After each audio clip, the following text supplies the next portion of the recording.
Bom, eu queria começar a minha apresentação para lembrar que nós tivemos em 1960 até 1970, a primeira publicação foi em 1971 do Werner Arber. Estava tendo um trabalho que, se eu chamasse, anunciasse aqui na Biomédicas, que é assim, um centro de pesquisa por excelência, pesquisa básica, etc. e tal, se eu anunciasse estudos de defesa de bacteriófago em bactérias, ia ter 5 gatos pingados. 5. E ainda assim reclamando.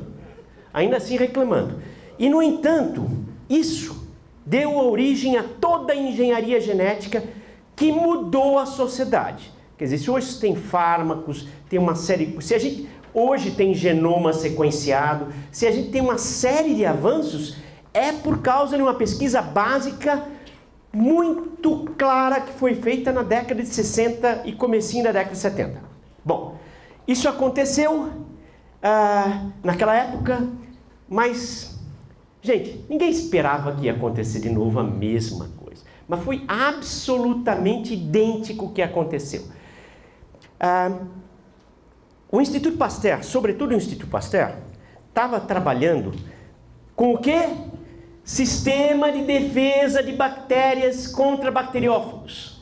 Exatamente a mesma coisa. E que se na década de 90, ou mesmo 2010, eu chamasse aqui uma palestra, Sistema de defesa de bactérias contra bacteriófagos, 5 gatos pingados. A gente está mais que 100 aqui, certamente, tá? Para ouvir falar de CRISPR-Cas. E a razão pela qual vocês estão aqui é que essas duas mulheres, elas, na época, eu já vou falar isso, já se sabia que era um sistema imunológico de bactérias. E elas foram tentar desvendar o mecanismo. Gente, elas não são empresárias, elas não são batalhadoras da inovação. Fizeram inovação de primeira linha. Elas são pesquisadoras básicas, que elas se reuniram para desvendar o mecanismo que estava envolvido nessa defesa das bactérias. Esse é o paper que foi publicado, então, em agosto, na Science, agosto de 2012. Eu já vou deixar para vocês o seguinte, tem prêmio Nobel na parada, vai aparecer prêmio Nobel, tenho quase certeza que nos próximos anos, muito rapidamente. Elas duas são candidatíssimas, mas, no entanto, alguns sites americanos, se você entra lá, curiosamente, estão deixando elas de lado. Então, não sei, acho que elas se garantem. Aliás, eu estive numa conferência final de semana nos Estados Unidos e um pesquisador falou que estudou com a Jennifer Doudna. Então, a Emmanuelle Charpentier, ela é francesa, que está trabalhando na Suíça e na Alemanha, e a Jennifer Doudna é americana, e esse americano teve aula com ela, e ele falou que isso, na década de 90, disse que as aulas foram brilhantes, foram maravilhosas. Eu acho que isso é importante. Bom, o que é CRISPR? E que nome chato. Quer dizer, agora está começando a ficar ok, né? A gente está se acostumando. Então, CRISPR é o nome que a gente está se acostumando agora, né? Então, esse é o locus CRISPR. E, basicamente, eu lembro que a gente tinha visto isso, eu acho que na Xylella ou na Xanthomonas, quando a gente sequenciou na década de 90. Gente, é uma sequência muito chata. É um monte de repetiçãozinha. Repete, repete, repete, e com alguns espaçamentos. E isso é um negócio assim que, no fundo, não tem muita graça.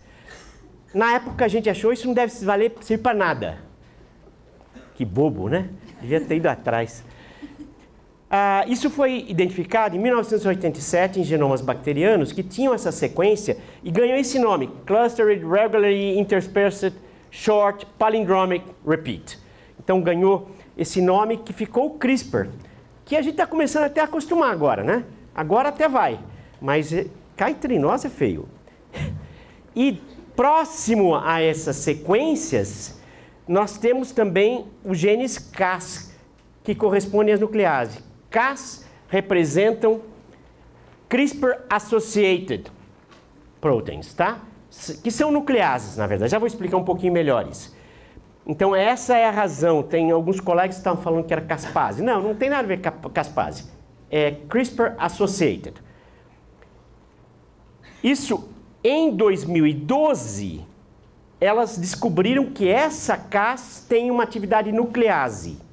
E em 2013, o pessoal começou a propor isso para fazer edição de genomas, de uma forma genérica. Já vamos falar um pouquinho mais sobre isso. Então, essa é a cronologia. Deixa eu explicar um pouquinho como é que é essa tal da imunização bacteriana. Aquilo que vocês não queriam saber, mas que agora vocês querem, acho.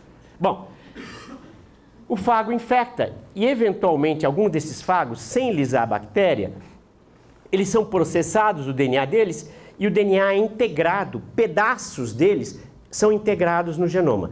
E ficam exatamente nessa região do genoma da CRISPR-Cas. E aqui você tem repetições, essas repetições espaceiam vários DNAs que são, na verdade, sequências de vários fagos diferentes. Tá bom? São as sequências dos fagos que estão aí. Isso é a memória imunológica do CRISPR. A partir dessa sequência é que ele vai conseguir chegar a reconhecer o fago quando ele entrar. Quando o fago infecta uma bactéria depois, pode ser décadas, pode ser milênios depois. Se ele está com memória, está lá. Vai se produzir RNA do pré-CRISPR. Esse RNA vai conter, entre outros RNAs, uma sequência que é similar à do bacteriófago. Se é similar ao do bacteriófago, ela pode hibridizar com ele. E é exatamente isso que nós vemos, então ela sintetiza. Esse RNA sintetizado pelo CRISPR vai identificar uma sequência homóloga do fago, e aí a Cas vai vir e vai quebrar o fago. E assim a bactéria fica resistente ao bacteriófago. Essa é a base do sistema CRISPR-Cas, assim que dá o processo de corte. É só isso. É isso que a Emmanuelle Charpentier e a Jennifer Doudna descobriram, que a Cas, ela clivava o DNA.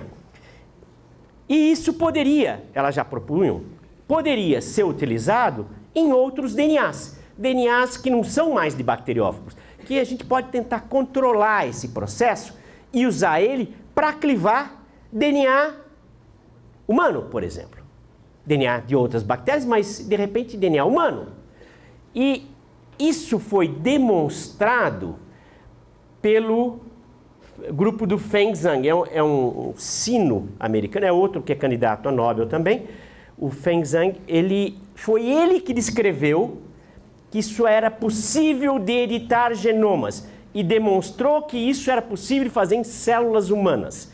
Esse cara tem menos de 30 anos, ele fez coisas absolutamente fantásticas já. Eu vou mostrar mais alguma coisa que ele fez que nós estamos usando, inclusive. Ok. Esse aqui é 2013, tá bom? Bom, então, basicamente, o que eu falei para vocês é que a Cas, ela é uma enzima que cliva numa região específica definida pelo RNA guia. Então, se eu conheço uma sequência do gene, eu faço a célula expressar aquele RNA guia e aquele RNA guia vai guiar a nuclease para clivar ali, tá? É isso que eu falei para vocês. Bom, mas com isso você pode fazer um monte de outras coisas. Você pode chegar, por exemplo, a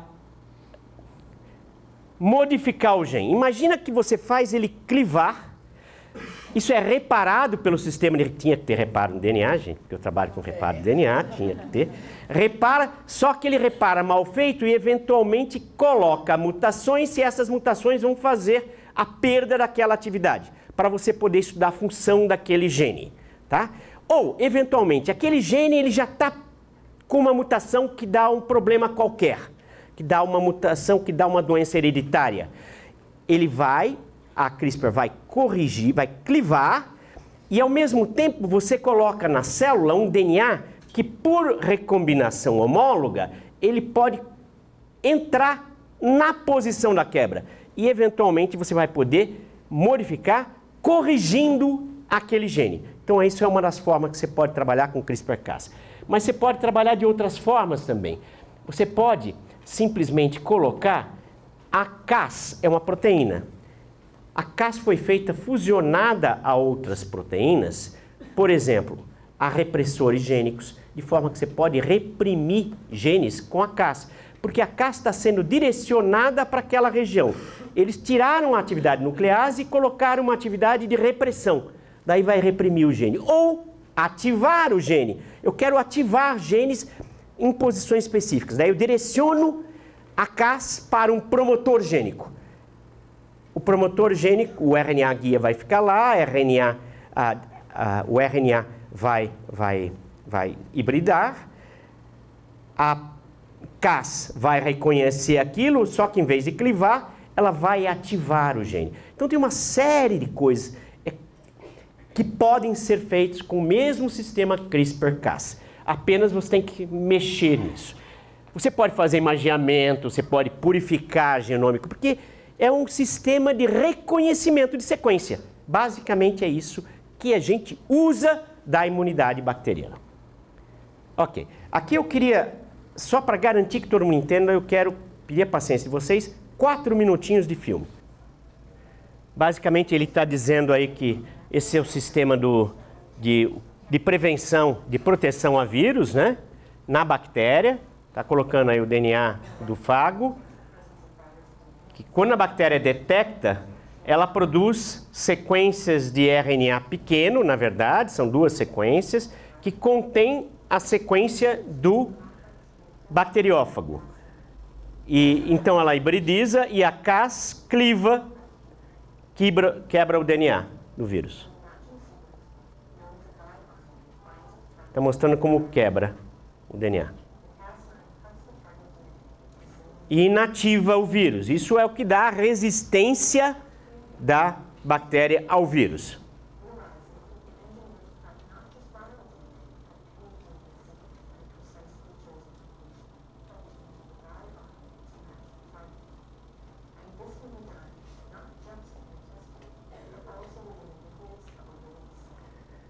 E aí ele está propondo de usar isso de outra forma.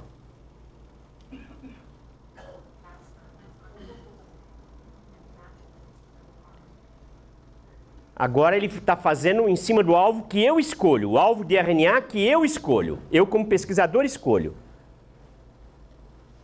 Ele é clivado, está aí o sistema de reparo.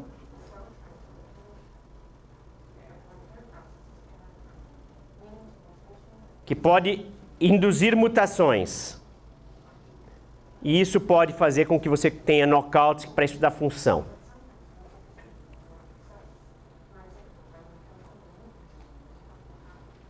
Aqui ele vai propor de você colocar um DNA a mais, de forma que esse possa, através de um processo de recombinação homóloga, modificar o genoma naquela posição que vocês têm o RNA guia.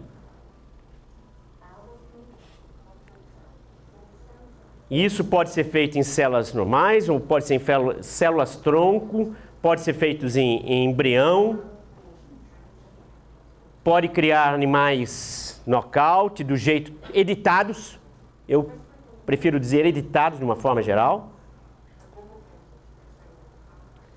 Você pode usar mais do que um alvo, você pode usar vários alvos ao mesmo tempo, de forma que você pode estudar doenças complexas.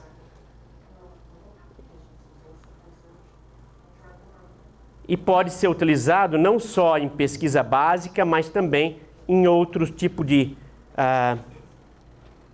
atividade. Okay. Bom, eu vou fazer simplesmente alguns exemplos de coisas que tiveram até um impacto na mídia e que são relativamente importantes. Então, esse é um paper que foi publicado em que foi feita a correção de fibrose cística, que é uma doença genética humana. Então, isso foi feito, em princípio, nas células tronco induzidas de pacientes que têm essa deficiência. Então ele foi corrigido nessas células, eventualmente essas células podem retornar ao paciente para ele poder chegar a ter as células corrigidas. Esse aqui foi feito a mesma coisa também para pacientes de fibrose cística, mas em células-tronco já em organoides, que o pessoal acha que pode colocar de forma a fazer órgãos definidos em algum momento. Você consegue corrigir o genoma, é um grande passo. Saiu na mídia alguns dias atrás, na verdade é uma continuação desse trabalho, de que eles com células de pacientes HIV, com a CRISPR, eles simplesmente cortaram o HIV, tirando o HIV fora das células. E eles conseguiram um sucesso de 95% das células de um modelo animal. Tá? O professor Amilcar da UFRJ está fazendo uma coisa similar, só que ele está fazendo knockout no correceptor, no CCR5, para HIV. Então a ideia é que vai pegar células de pessoas contaminadas com HIV, tirar essas células do sistema hematopoético, sistema imunológico, clivar o receptor de forma que essas células vão ser resistentes ao HIV e voltar para o paciente. Essa é a ideia que está sendo feita aqui no Brasil. Já desde 2005, eu sou editor da revista, excelente revista Genetics and Molecular Biology, aproveitar e fazer propaganda, e desde 2005 a gente tem visto uma invasão chinesa na ciência. É impressionante como eles estão invadindo.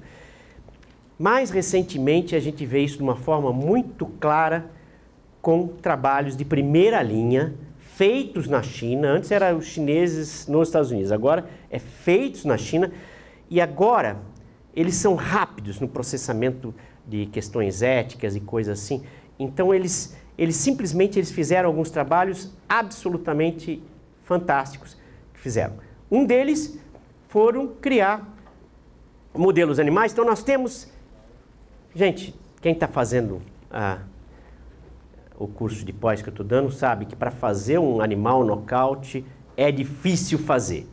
Desde 87 foi desenvolvido um sistema para fazer isso.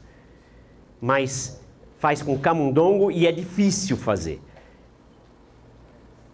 Eles acabaram de fazer o animal nocaute, só que o animal é um primata, é um macaco, que agora ele é nocaute para um determinado gene. E os animaizinhos estão vivos e funcionou tudo certo, gente.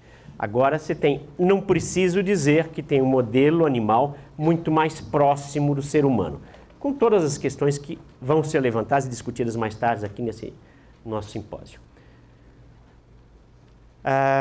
Na agropecuária o avanço é fantástico, você pode simplesmente ter porcos, como foram criados, resistentes a infecções virais, porque simplesmente foi nocauteado o receptor desses porcos. Imagina, gente, deixar bem claro, desde já, que nós vamos discutir isso mais tarde, desde já, você pode fazer isso de forma transiente, você passa o CRISPR-Cas, de forma que você vai ter uma mutação e não vai ter nenhum genezinho extra nas células daquele indivíduo, nada. Você vai ter simplesmente a mutação, só isso. Então não é um animal transgênico. O processo é transgênico, mas o animal não é transgênico. Os chineses fizeram também um trabalho que eu achei muito interessante, um paciente com câncer de pulmão.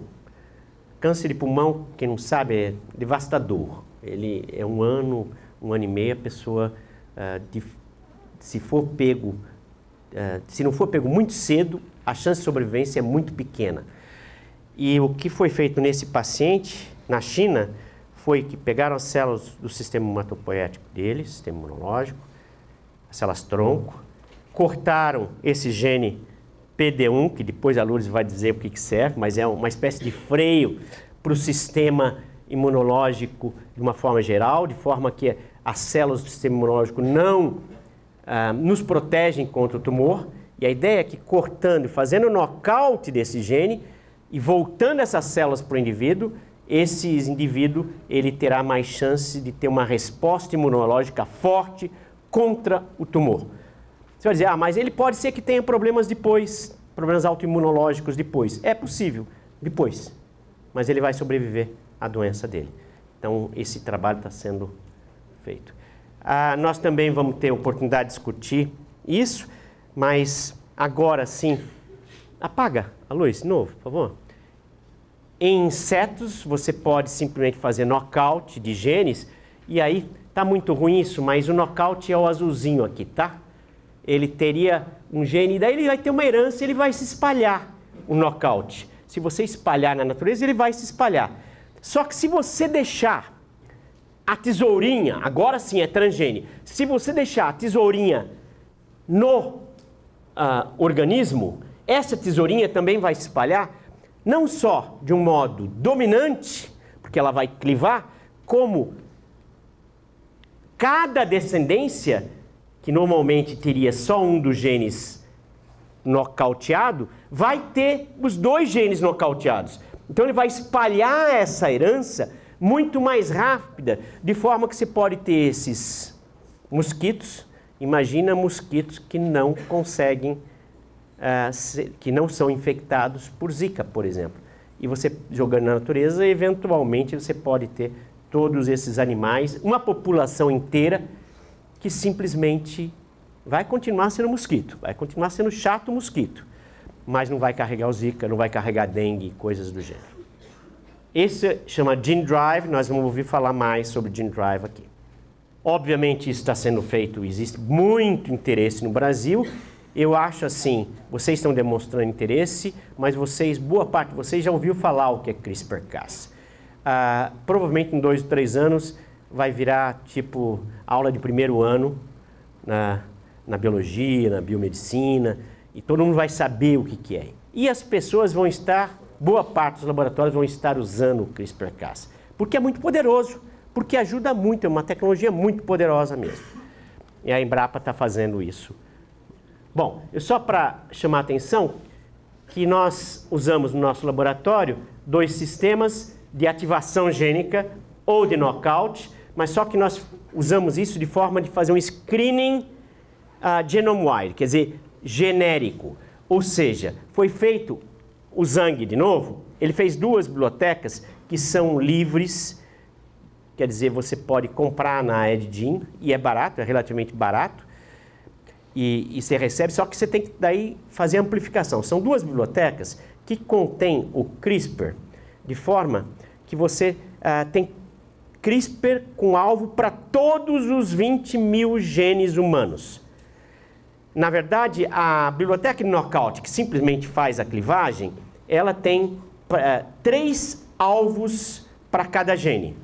Então, são 60 mil clones. É uma biblioteca, não é clone. E ele também fez a mesma coisa para os 20 mil genes, mas colocando como alvo o promotor de todos os nossos genes, de forma que se ativa esses genes. E se você colocar isso em cultura celular, você vai ter uma cultura celular que vai estar ou nocauteada, vai ter células na sua cultura que vai estar nocauteada em todos os genes, ou vai estar ativado em todos os genes. Então, basicamente, no nosso laboratório, o interesse é trabalhar com CRISPR de forma a combater célula tumoral. A gente trabalha com agentes que lesam DNA, tá? E que, por isso, causam morte na célula tumoral. São agentes quimioterápicos normalmente utilizados, no caso, temozolomida é utilizado para tratamento de glioblastoma, tá? O que a gente fez foi com temozolomida. E a ideia é que as células, a gente trata essas células ou com a biblioteca que faz o knockout ou com a biblioteca que faz ativação gênica, ou uma ou outra. E depois a gente simplesmente mata as células com TMZ e vê aquelas que sobreviveram.